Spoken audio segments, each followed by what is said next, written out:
Hi guys வணக்கம். So தமிழ்நாட்டோட அமைச்சரவை அப்படிங்கிறது மாறியாச்சு. ஸோ அதில் வந்து பார்த்தீங்கன்னா நிறைய புதுமுகங்களுக்கு வாய்ப்பு கொடுத்துருக்காங்க. நிறையா இல்லை, எல்லாருமே வந்து புதுமுகங்கள் தான். கரெக்டாக?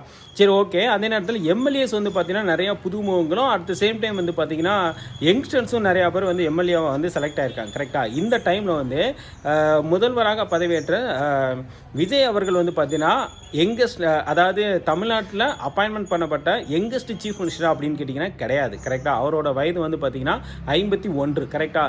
இதுக்கு முன்னாடி இருந்த ஸ்டாலின் அவர்களுக்கு 68 வயது. கரெக்டாக?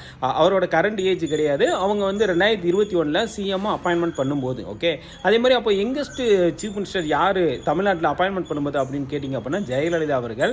ஸோ 1991 அவங்க சிஎம்மாக வந்து அப்பாயின்மெண்ட் பண்ணும்போது அவங்களோட வயது வந்து 42. கரெக்டாக?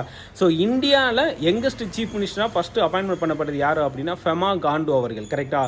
ஸோ 2016 அருணாச்சல் பிரதேசோட சீஃப் மினிஸ்டர் அப்பாயின்மெண்ட் பண்ணும்போது 36 வயசில் ஃபெமா காண்டு அவர்கள் வந்து அருணாச்சல் பிரதேசோட சீஃப் மினிஸ்டர் அப்பாயின்மெண்ட் பண்ணப்பட்டிருந்தார். கரெக்டாக?